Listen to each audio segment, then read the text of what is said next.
Al-Hafidh Ibnu Hajar, Al-Hafidh maksudnya adalah gelar yang baik untuk seorang ulama yang bernama Ibnu Hajar, menukil perkataan Ibnu Battal. Ibnu Battal juga seorang alim. Sungguh bagi yang mendengar hadis ini hendaklah ia melakukannya supaya menjadi penyerta Nabi SAW di surga. Dan tidak ada satu kedudukan pun di akhirat yang lebih utama daripada itu. Jadi ini bukan main-main ya. Bukan misalnya dikatakan siapa yang sponsori anak yatim dia akan dapat 1000 pahala misalnya. Atau dia seperti bebasin budak. Atau dia seperti haji 100 kali. Tapi bukan seperti itu. Ini luar biasa hanya dengan memenuhi beras, makanan dia, minuman dia, SPP dia misalnya dan seterusnya. Maka jawabannya, balasannya akan bersama Nabi di surga. Ini bukan main-main karena derajat Nabi sangat tinggi di surga.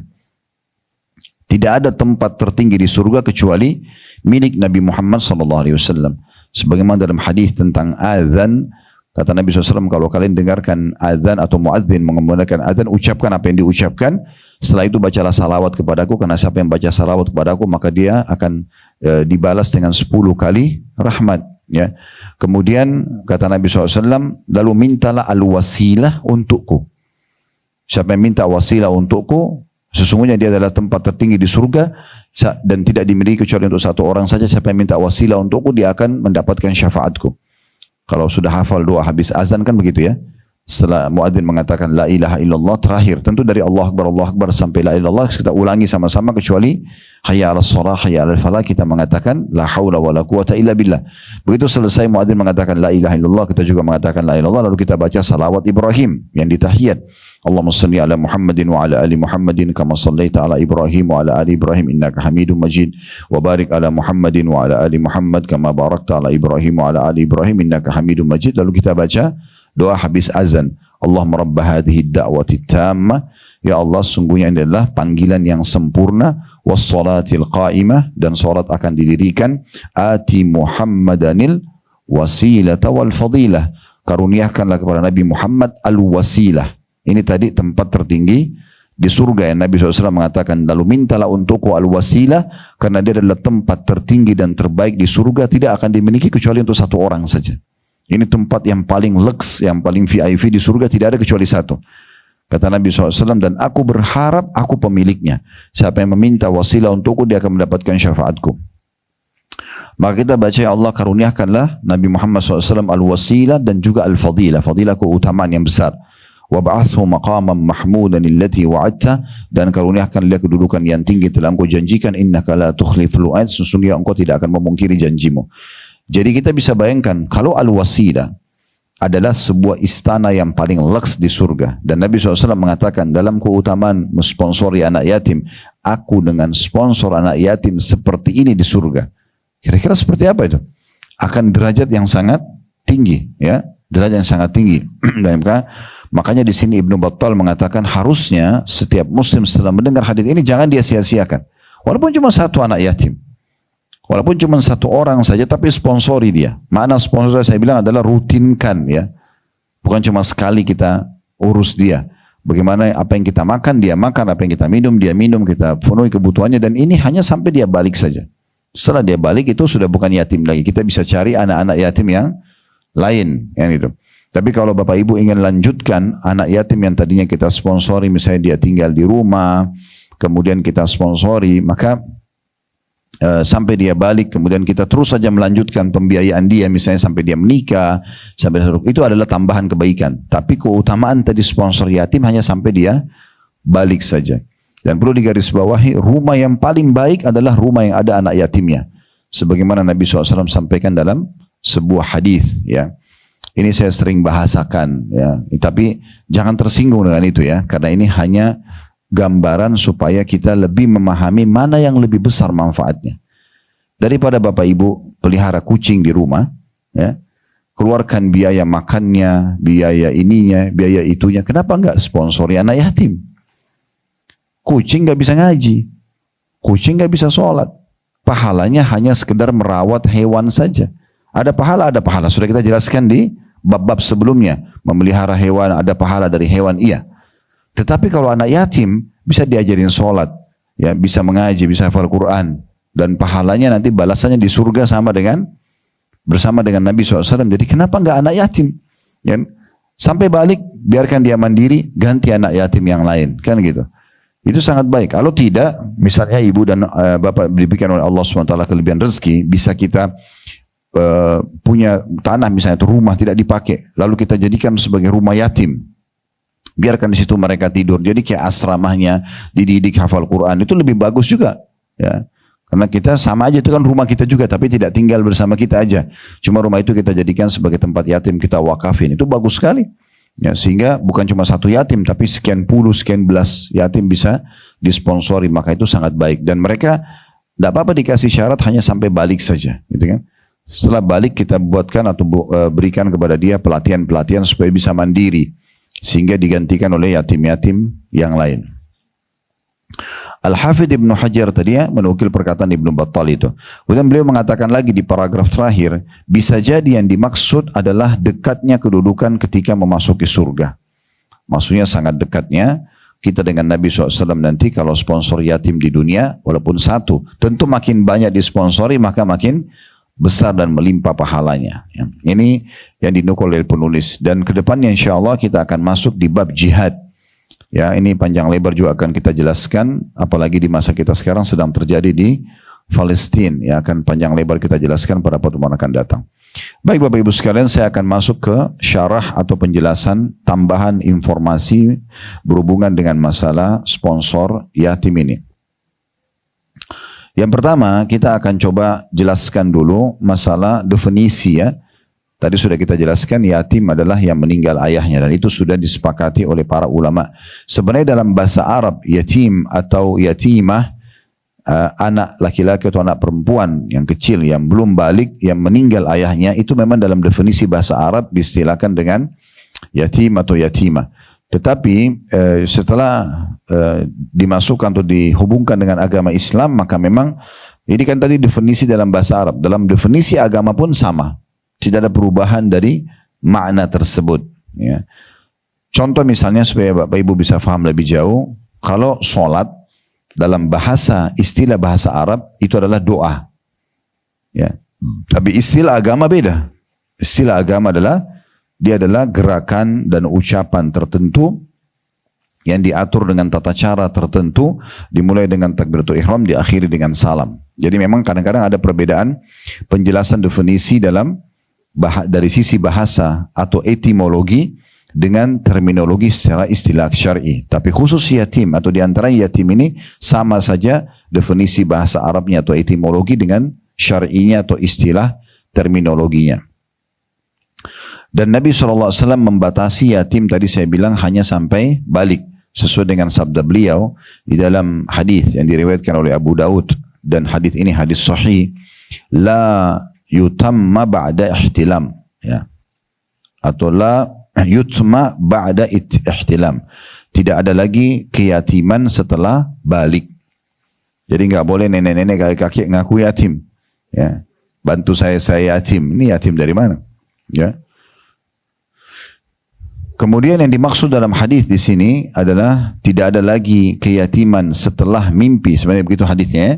Maksudnya adalah balik, ya.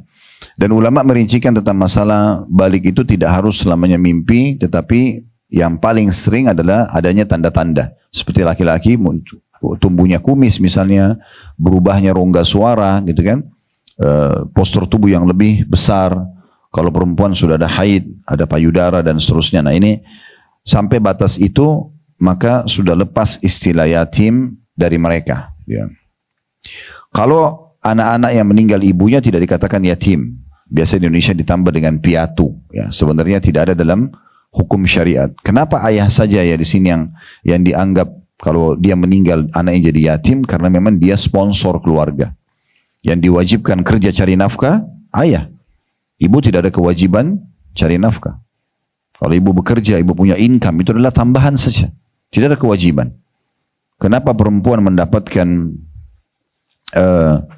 warisan satu sementara laki-laki dua di saat dijelaskan secara syariat atau secara hukum agama? Kita tidak bicara selain hukum agama Islam, karena Allah mengatakan dalam Al-Quran, lidzakari mithlu hadzil unthayain.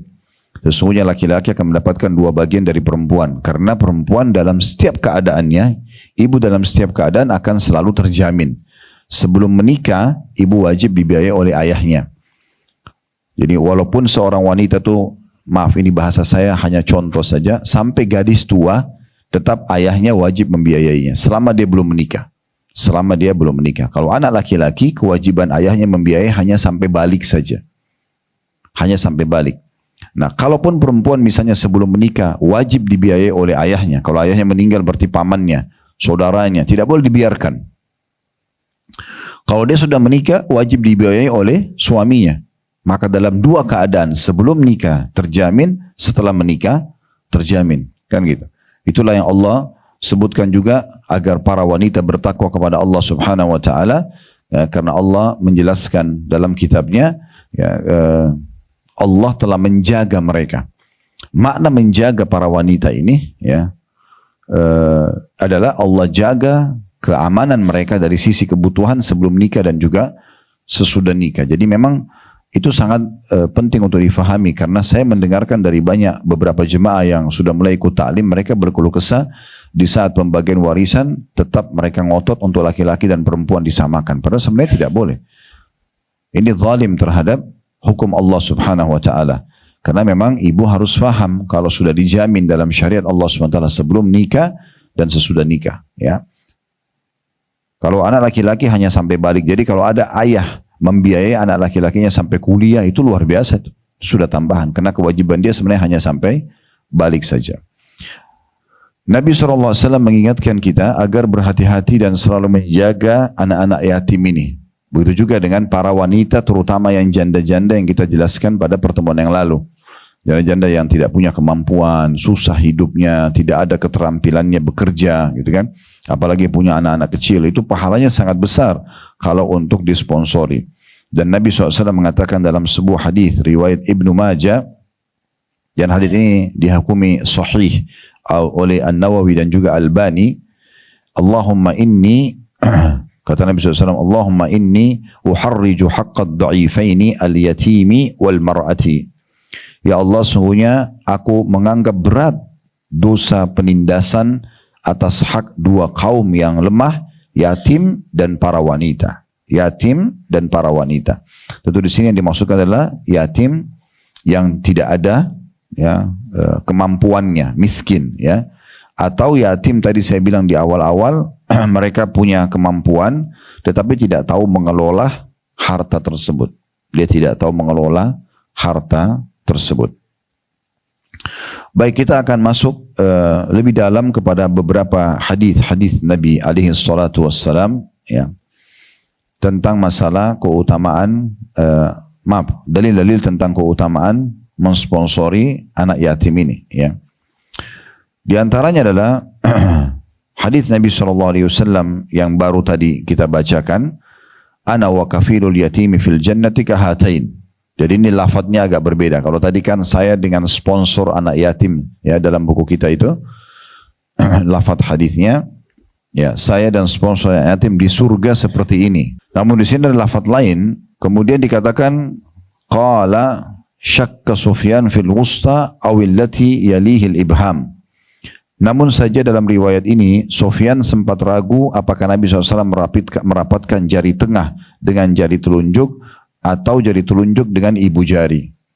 Maksudnya ada lafadz lain yang Nabi SAW bisa saja begini, bilangnya dekatnya seperti ini di surga, atau Nabi kasih isyarat dekatnya seperti ini, ya.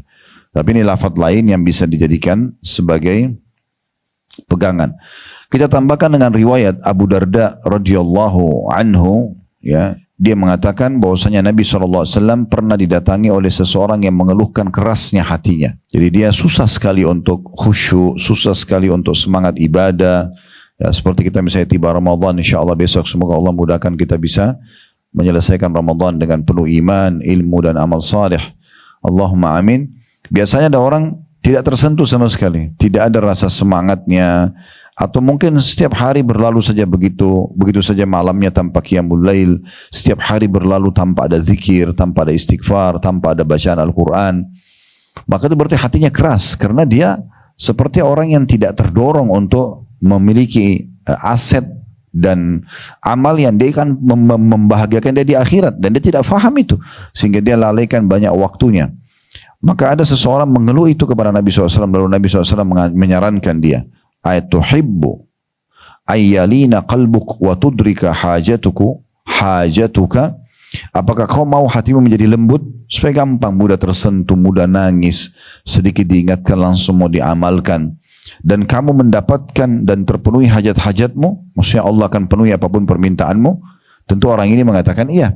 Lalu kata Nabi SAW, irhamil yatim. Nasihat yang pertama Nabi adalah kasihanilah, perhatikanlah, ya, penuhilah kebutuhannya anak-anak yatim. Ya, ternyata dengan memenuhi kebutuhan mereka itu bisa melunakkan hati kita, yang akhirnya membuat kita ini jadi rajin untuk beribadah. Kemudian beliau mengatakan, menambahkan wamsahu ra'sahu, dan usap kepalanya, rambutnya. Dalam riwayat lain, setiap kali seseorang mengusapkan kepala yatim, maka berapa helai rambut yang terlewatkan oleh tangannya, tersentuh tangannya, maka dia akan dicatatkan pahala. Ini sebenarnya bentuk kasih sayang, ya. Jadi setiap ketemu anak yatim dielus kepalanya, ya. Sampai sebagian ulama salaf itu khusus mendatangi tempat-tempat yatim dan menemui mereka hanya untuk memenuhi makanannya dan mengelus kepalanya. Karena setiap helai rambut satu pahala, itu kan besar sekali. Ini berarti menunjukkan bentuk kasih sayang.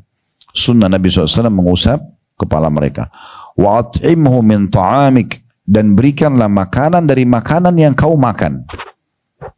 Ya, ada orang kan sebagian mungkin dia berbagi makanan, Bapak Ibu sekalian, tapi makanan bekas atau makanan yang levelnya tanda kutip di bawah level makanan dia.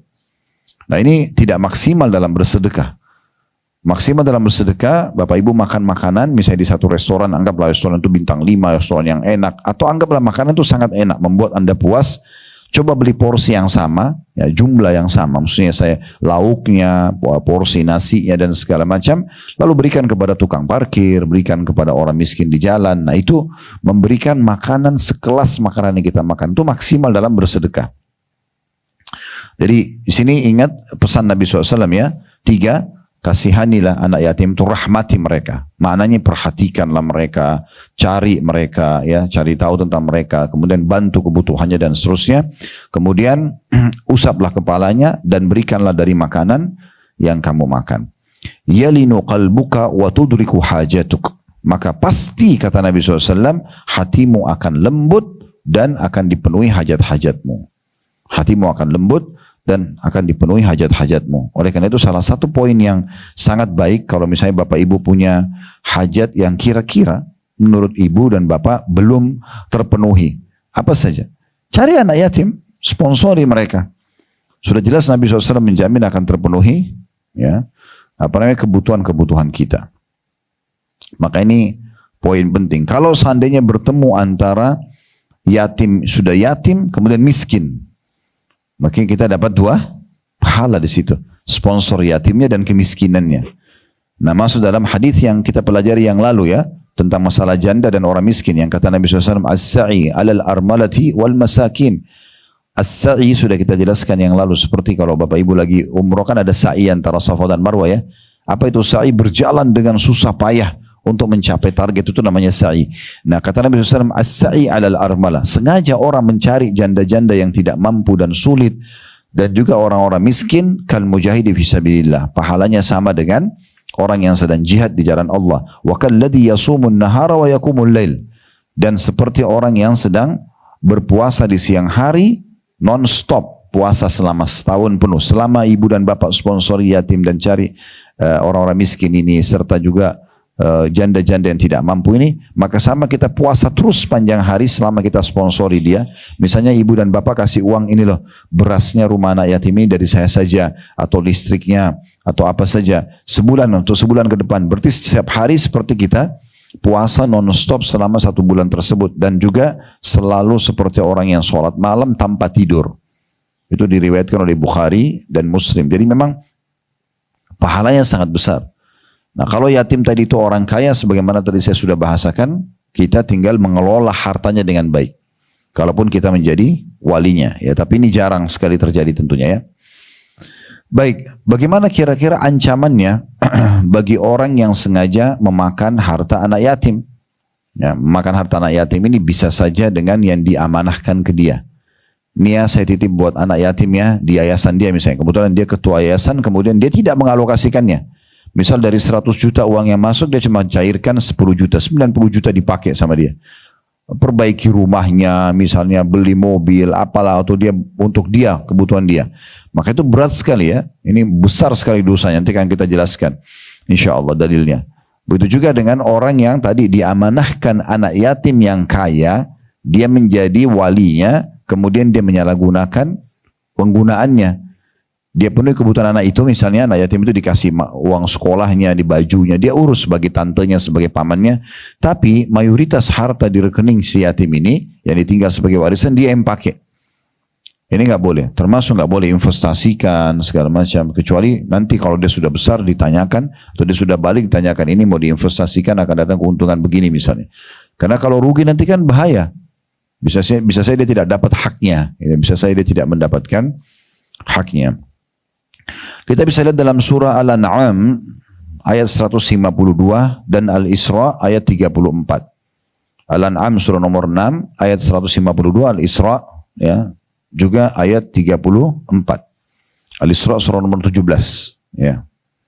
Jadi surah nomor 6, Al-An'am 152 dan Al-Isra surah nomor 17 ayat 34. Allah Subhanahu wa taala berfirman, "Wala taqrabu malal yatimi illa billati hiya ahsanu hatta yablugha ashuddah." Dan jangan pernah kamu dekati harta anak yatim kecuali dengan cara yang lebih bermanfaat hingga sampai ia dewasa. Kata Syekh Abdul Rahman As-Sa'di rahimahullah, salah satu ulama terkenal dalam ilmu tafsirnya, mengatakan, dan janganlah kamu dekati harta anak yatim dengan memakannya atau menukarnya dengan bentuk yang menguntungkan kamu. Jadi nggak boleh sengaja kita makan, nggak boleh juga kita mengelola yang mendatangkan keuntungan tapi untuk kita gitu. Atau mengambil dengan tanpa sebab, kecuali dengan cara yang menyebabkan harta mereka menjadi baik. Misalnya harta itu dalam bentuk cash, emas batangan, orang tuanya tinggalkan sangat banyak, kemudian kita pindahkan, kita cairkan daripada emas, misalnya dicairkan dalam bentuk uang, dibuka ke rekening atas nama dia, si anak itu misalnya, contoh, maka itu tidak ada masalah. Ya. Atau harta-harta anak yatim yang tadinya banyak orang bawa cash ke yayasan kita atau ke rumah yatim, daripada menumpuk di situ, di kas kita, lebih baik kita serahkan ke rekening. Misalnya itu namanya mendapatkan manfaat yang lebih baik. Ya. Ini menunjukkan juga tidak boleh mendekati dan mengurusi harta anak yatim dengan cara akan merugikan anak-anak yatim itu. Atau bentuk yang tidak membahayakan tetapi juga tidak membawa kebaikan. Hingga anak yatim itu sampai dewasa, sudah mulai lurus pemahamannya, tahu mengatur hartanya, maka jika dia sudah dewasa maka hartanya diserahkan kepadanya sepenuhnya tanpa minta upah. Tanpa minta upah. Tidak boleh bilang, oh saya kan sudah pegang harta kamu ini 15 tahun. Sekarang kamu sudah balik, saya minta upahnya. Kalau memang dari awal mau minta upah, jangan urus. Karena ini memang sumber pahala. Ya. Tapi kalau misalnya dia tiba-tiba dikasih oleh anak yatim tersebut, memang sebagai bentuk kesadaran dia sendiri, dia merasa pamannya, tantenya ini selama ini sudah membantu dia, menjaga hartanya, kemudian dia mensponsori, dia justru terbalik sekarang memberikan kepada walinya tadi itu, maka itu tidak masalah. Jika telah dewasa, maka seluruh hartanya diserahkan kepadanya, dia punya hak untuk mengatur hartanya, ya, dan boleh diawasi atau dibantu oleh si wali. Firman Allah SWT ini masih bahasa tafsir ya, Syekh Abdul Rahman As-Sa'di menafsirkan tadi Al-An'am 152 ya, dan Al-Isra 34. Kata beliau, firman Allah SWT menunjukkan bahwa anak yatim sebelum dewasa dan mampu mengatur harta dicegah mengurusi harta. Walinya mengurusi hartanya dengan cara yang lebih menguntungkan. Dan pencekalan itu berakhir dengan kedewasaan. Jadi tidak boleh juga orang misalnya tahu nih, ini anak meninggal yatim. Dan kita sebenarnya posisi tante atau paman, ya, yang sebenarnya tahu kalau harta ini dibiarkan sama dia, anak 5 tahun, 7 tahun, 10 tahun tidak faham, maka akan disalahgunakan, ditipu orang. Nggak boleh juga kita membiarkannya. Ya. Sebaiknya dia dibantu untuk itu. Kemudian dalam surah An-Nisa, surah nomor 4 ayat 10, Allah juga memastikan hukuman yang sangat berat bagi orang-orang yang memakan harta anak yatim. Ya. Allah berfirman, An-Nisa surah nomor 4 ayat 10. Surah nomor 4 ayat 10. Innal ladina ya'kuluna amwalal yatama zulman innama ya'kuluna fi butunihim nara wa sayaslawna sa'ira. Sesungguhnya orang-orang yang memakan harta anak yatim secara zalim, dia tidak punya hak di situ. Sebenarnya mereka itu telah menelan api sepenuh perutnya dan mereka akan masuk ke dalam neraka yang menyala-nyala. Ya, maksudnya akan disiksa oleh Allah Subhanahu wa taala. Karena itu bukan sumber pendapatan dia. Ya. Allah SWT sudah bukakan kita sumber-sumber rezeki dengan cara bisnis, dengan cara bekerja, gitu kan? Kenapa harus mengambil punya anak yatim atau mengambil hak orang lain? Dan ayat ini sangat jelas, ya, kata para ulama, bagaimana kerasnya dan tegasnya ancaman Allah Subhanahu wa taala bagi para pemakan harta anak yatim secara zalim. Tidak tanggung-tanggung, tidak hanya disebutkan dosa, tapi dipastikan langsung dicemplungkan ke dalam api neraka. Dan Imam Az-Zahabi rahimahullah, salah satu penulis buku kitab Al-Kabair, kemudian Syekh Muhammad Al-Munajjid juga di masa kita sekarang menyusun kitab namanya Dosa-Dosa Besar atau Al-Kabair. Syekh Muhammad At-Tamimi dalam kitab Al-Kabairnya, dan cukup banyak ulama-ulama yang menyusun kitab Al-Kabair, pasti ada bab khusus tentang memakan harta anak yatim, bagian daripada dosa besar. Karena dosa besar itu Bapak Ibu sekalian adalah dosa yang diikuti dengan ancaman. Apakah itu ancaman murkahnya Allah, laknat, ya, atau siksa kubur, atau siksa neraka, maka itu berarti menandakan dia dosa besar. Kalau ada larangan tanpa diikuti dengan ancaman begini, berarti dia dosa kecil. Nah, di sini kita sangat jelas ancamannya neraka. Kemudian yang terakhir adalah dalilnya hadis Nabi SAW, hadis riwayat Bukhari dan Muslim. Dari hadis Abu Hurairah radhiyallahu anhum, Nabi sallallahu alaihi wasallam qaal, bahwasanya Nabi sallallahu alaihi wasallam bersabda, qala ijtanibus sab'al mubiqat. Hindarilah, selamatkanlah diri kalian, jangan sampai kalian terjerumus dari 7 dosa yang membinasakan. Artinya kalau orang melakukan ini pasti akan ada penyesalan, akan ada hukuman, akan ada segala macam hal yang membuat dia sumpek, dia ribut, diganggu oleh orang lain, segala macam bara bahaya bisa datang kepada dia. Karena 7 induk dosa besar. Qalu ya Rasulullah wa ma hunna? Maka para sahabat mengatakan, wahai utusan Allah, apa saja 7 induk dosa besar itu? Mulailah beliau menyerincikan satu persatu. Qala asyirku billah. Yang pertama, syirik kepada Allah. Syirik artinya, Bu dan Bapak sekalian, mempartnerkan Allah atau menyekutukan Allah dengan makhluk. Ya, contoh paling jelas adalah penduduk kota Mekah di masa Nabi SAW, di mana pada saat itu mereka tahu Ka'bah itu rumahnya Allah, mereka tahu tawaf itu adalah perintah Allah, ya, dari syariat Nabi Ibrahim alaihissalam. Mereka tahu menyembelih hanya untuk Allah, mereka tahu pencipta alam semesta ini Allah, tapi mereka masih mendatangkan patung-patung yang mereka pahat sendiri, mereka warnai sendiri, mereka berikan nama sendiri, kemudian mereka sembah bersama dengan Allah. Jadi orang-orang Mekah dulu Bapak Ibu sekalian itu kalau mereka sembelih hewan, diniatkan untuk Allah dan diniatkan untuk patung-patungnya. Itu namanya mempartnerkan Allah. Atau Bapak Ibu berdoa kepada Allah, tapi berdoa juga, ya, kepada makhluk atau memohon kepada makhluk, bahkan benda-benda mati. Ya, mirip dengan orang-orang yang dalam sholatnya mengatakan iyyaka na'budu wa iyyaka nasta'in, hanya kepadamu ya Allah kami menyembah, hanya kepadamu kami meminta pertolongan. Tapi selepas salam dia pergi kuburan sebelah masjidnya lalu minta kepada kuburan tersebut, mengatakan wahai fulan, wahai wali fulan, bantulah aku atau sembuhkanlah penyakitku. Ini berarti syirik, ya. Kata Imam Nawawi rahimahullah, kalau seandainya ada orang yang minta-minta ke kuburan, ya, maaf, saya heran melihat orang-orang yang minta di kuburan, ya, pada si mayit, padahal sebenarnya dia tahu dalam kuburan itu adalah manusia biasa seperti dia, tapi yang sudah jadi tulang berulang, tidak akan bisa memberikan manfaat dan mudarat kepadanya.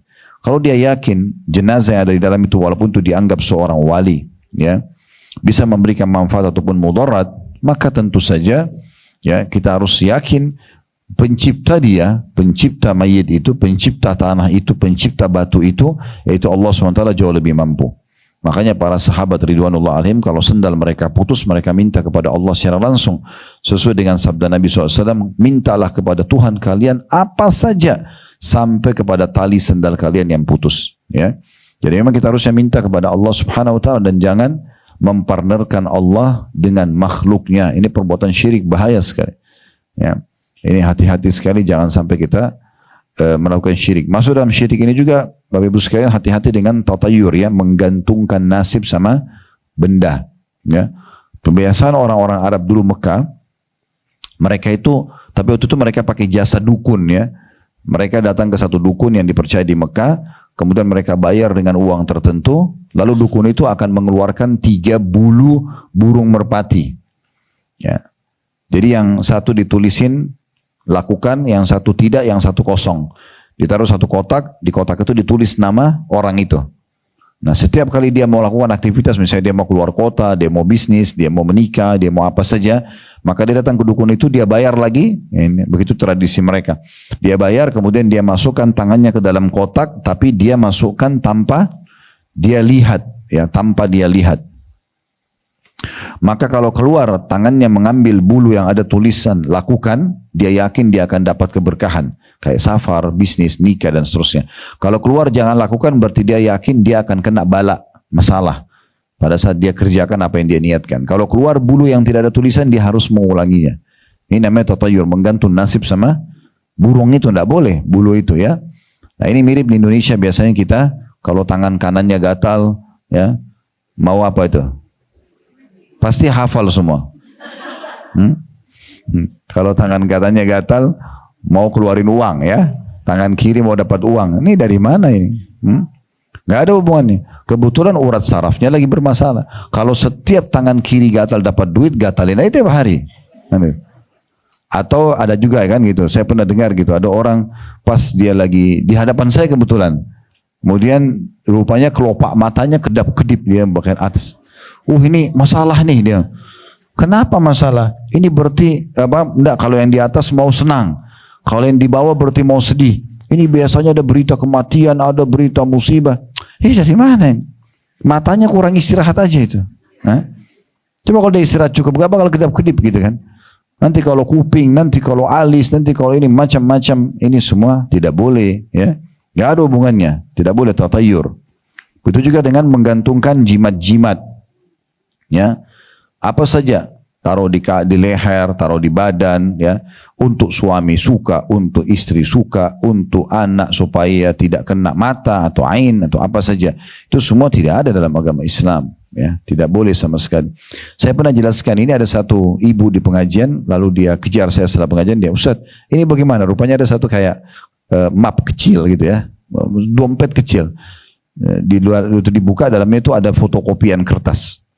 Isinya tulisan bahasa Arab. Ibunya juga tidak tahu. Saya tanya, ibu tahu artinya? Enggak. Saya buka, saya sudah tahu ini. Pasti ada kata-kata di situ ya.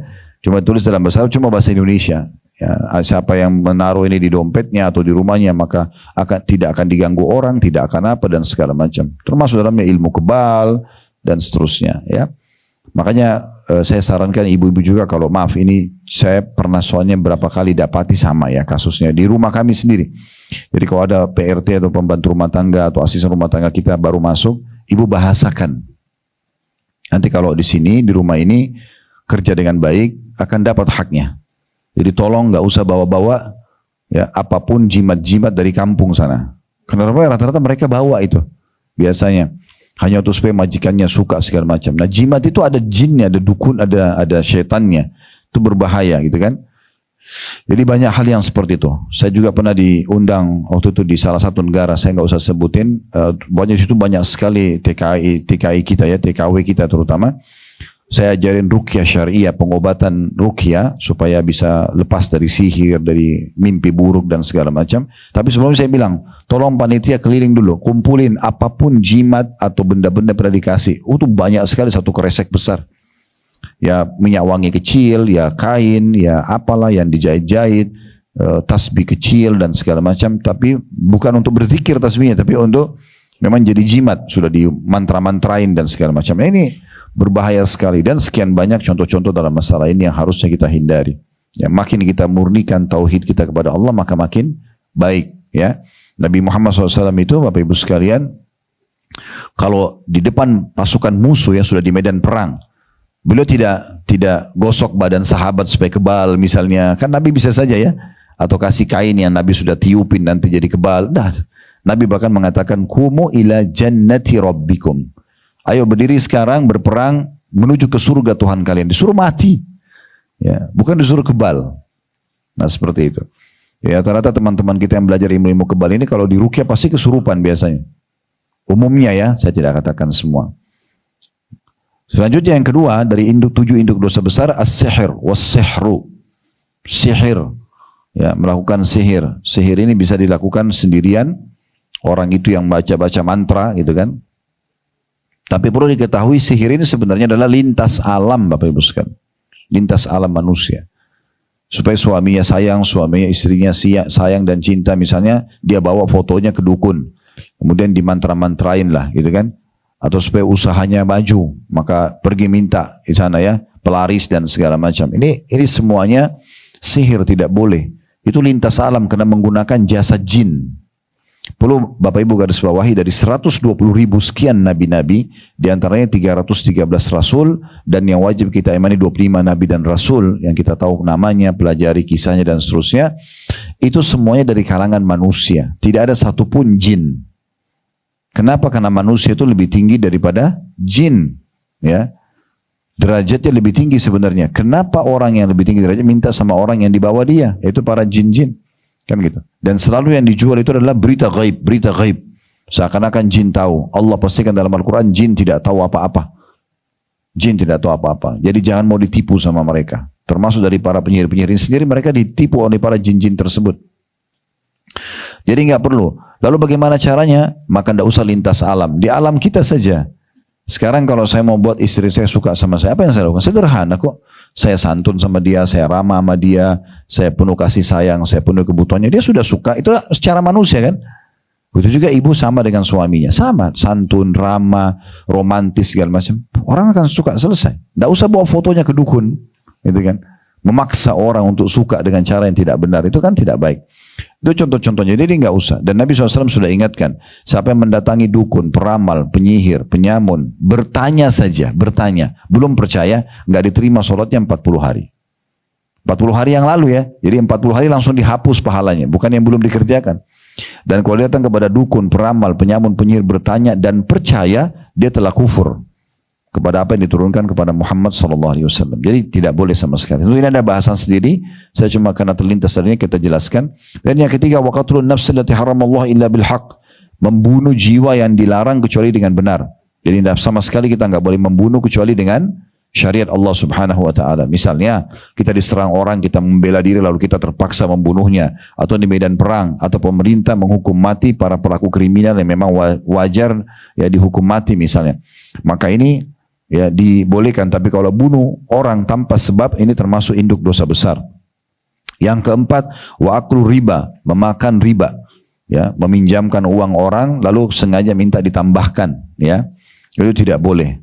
Atau biasa di negeri kita dikatakan memberanakkan uang, ya. Nah, itu semua tidak boleh, itu memakan riba, ya.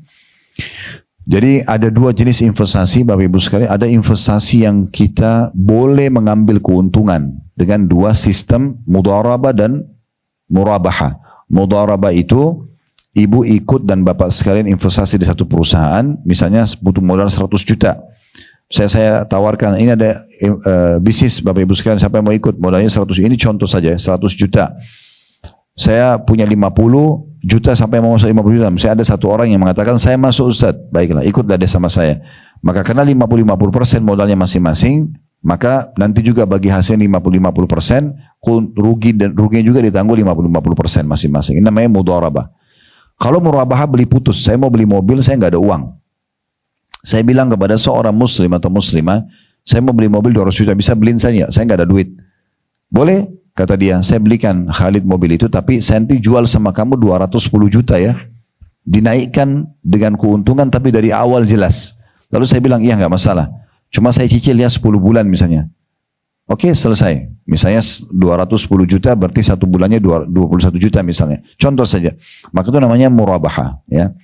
Nah ada yang kedua, investasi tapi memang tidak boleh ada keuntungan. Itu adalah utang piutang. Nggak boleh ada keuntungan. Nah bab riba ini terbuka umumnya dari utang piutang yang sengaja cari keuntungan di situ. Saya pinjamkan kamu 10 juta tapi nanti kamu kembalikan 11 juta ya. Itu tidak boleh. Itulah memakan riba ya, di antaranya itu. Selanjutnya yang keenam adalah yang kelima, memakan harta anak yatim. Wa akulu malal yatim, ini saksi bahasan kita. Yang keenam, wattawalli yaumaz zahfi, lari dari kancah peperangan. Jadi salah satu yang tidak boleh bagi seorang muslim adalah lari dari kancah peperangan. Kalau sudah bertemu dengan musuh, nggak boleh kita lari. Kita harus menghadapi mereka, mati syahid, mulia atau menang. Nah, yang terakhir, yang ketujuh adalah waqadhful muhsanatil mu'minatil ghafilat, menuduh wanita yang baik-baik yang lalai berbuat zina. Ya, biasanya ada orang begitu karena dia tidak suka dengan seorang muslimah, maka yang terjadi adalah dia sengaja yang menuduhnya, ya, memfitnahnya kalau dia sedang melakukan perselingkuhan, padahal sebenarnya tidak. Nah, ini pernah terjadi di masa Nabi SAW.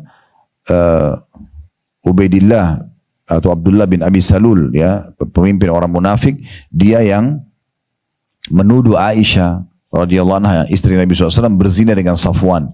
Padahal sebenarnya ini fitnah, tidak benar. Dan Allah kekalkan pembelaan itu dalam surah An-Nur. Allahu a'lam. Kita terus berdoa kepada Allah Subhanahu wa taala, semoga seluruh amal saleh yang pernah kita kerjakan, yang sedang kita kerjakan, yang akan kita kerjakan sampai menjelang ajal datang nanti diterima dengan pahala yang sempurna, dan semoga Allah panjangkan umur kita di atas ketaatan kepadanya, kesempurnaan iman, kesempurnaan ilmu, kesempurnaan amal saleh, dan juga Allah maafkan semua kesalahan-kesalahan dan dosa-dosa yang pernah kita lakukan, besar ataupun kecil. Semoga besok hari di Ramadan insyaallah Allah mudahkan kita agar mengisi dengan hal yang bermanfaat. Allah mudahkan kita berpuasa sebulan penuh semuanya tanpa halangan, dengan keikhlasan dan pahala yang sempurna. Juga Allah mudahkan kita untuk mendirikan malam tarawih atau malam Ramadan dengan salat tarawih atau qiyamul lail, serta menjalankan sunnah-sunnah yang lainnya dengan sempurna. Semoga Allah berikan kita Ramadan yang banyak ke depannya, maksimal sesuai dengan yang Allah berikan kepada hamba-hamba yang telah diberkahi panjang umurnya. Dan semoga Allah SWT selalu menjaga kemerdekaan, persatuan dan kesatuan kita. Allah berikan kita untuk negeri tercinta ini pemimpin sampai menjelang hari kiamat nanti. Siapapun yang memimpin, Allah jadikan sebagai pemimpin yang amanah, yang tanggung jawab, menjalankan tugas dengan baik, dan juga menjaga kemerdekaan dan persatuan juga kesatuan kita. Dan Allah jadikan juga masyarakat kita semuanya gotong royong dengan pemerintah, bekerja sama dalam hal yang tidak melanggar hukum Allah Subhanahu wa taala, sehingga negara kita menjadi contoh bagi negara-negara yang lain. Tidak pernah kita lupa mendoakan saudara kita di Palestina, terutama di Gaza. Semoga Allah ikhlaskan niat mereka, terima para syuhada mereka, mulakan Islam di tangan mereka dan tangan kita semua, dan semoga Allah ikut sertakan kita bersama mereka di pahala, baik dengan doa, dengan harta, juga dengan jiwa kita. Dan semoga Allah satukan kita semua di surga firdausnya tanpa hisab, mana disatukan dalam majlis ilmu yang mulia ini. Allahumma amin. Sebelum kita tutup dengan kafaratul majlis, Bapak Ibu sekalian, kami mengajak kembali, kalau ada yang mau partisipasi di yayasan kami, ada yayasan sedekah kreatif, cukup banyak program, di antaranya ada program kami Ramadan Tanpa Lapar. Nanti insya Allah bisa dilihat di Instagram sedekah kreatif, cukup banyak sekali program-program kita. Ada penyebaran kurma, pokoknya buka puasain orang intinya. Kemudian sahur, membagi-bagikan kebutuhan dan santunan buat anak yatim, orang-orang yang tidak mampu, dan seterusnya. Di Ramadan ini kesempatan, karena kata Nabi SAW, afdalus sadaqatu sadaqatu fi Ramadan, sedekah yang paling afdal adalah sedekah di bulan Ramadan. Dan kita sekarang akan masuk di awal hari atau di pintu gerbangnya, maka ini sangat bagus. Juga di yayasan ada penerimaan alokasi zakat mal, kemudian infak dan sedekah, dan cukup banyak program-program yang lainnya. Insya Allah ini juga bisa diikuti. Dan bagi yang minat untuk ikut umroh bersama kami, insya Allah akan ada program umroh akhir Ramadan. Ada sebenarnya awal Ramadan, pertengahan Ramadan, dan di akhir Ramadan. Cuma yang saya bimbing di akhir Ramadan, insya Allah tanggal 27 Maret sampai tanggal 10 April. Setelah sholat Idul Fitri, satu hari. Kalau tanggal 9 Saudi Lebaran, berarti sehari setelah Lebaran. Atau kalau tanggal 10 mereka Lebaran, berarti habis sholat Idul Fitri baru pulang ke Indonesia. Ini insya Allah tujuannya untuk mengejar Lailatul Qadar. Dan kata Nabi SAW, umrah di Ramadan sama dengan pahalanya haji bersamaku. Jadi kalau seandainya punya peluang untuk umrah sekali seumur hidup atau sekali setahun, maka jadikan dia di bulan Ramadan. Kalau setahun bisa beberapa kali, maka jangan luput dari bulan Ramadan, karena pahalanya sangat besar. Biayanya biaya umrah, aktivitas umrah sekitar 3-4 jam selesai umrahnya insya Allah, tapi pahalanya pahala haji yang diberikan oleh Allah Subhanahu wa taala. Begitu saja teman-teman sekalian, kalau ada benar dari Allah, kalau ada salah dari saya mohon dimaafkan. Subhanakallahumma bihamdika asyhadu an la ilaha illa anta astaghfiruka wa atubu ilaik. Wa sallallahu ala nabiyyina Muhammadin wa alihi wa sahbihi wasallam wa akhiru da'wana alhamdulillahi rabbil alamin. Wassalamu alaikum warahmatullahi wabarakatuh.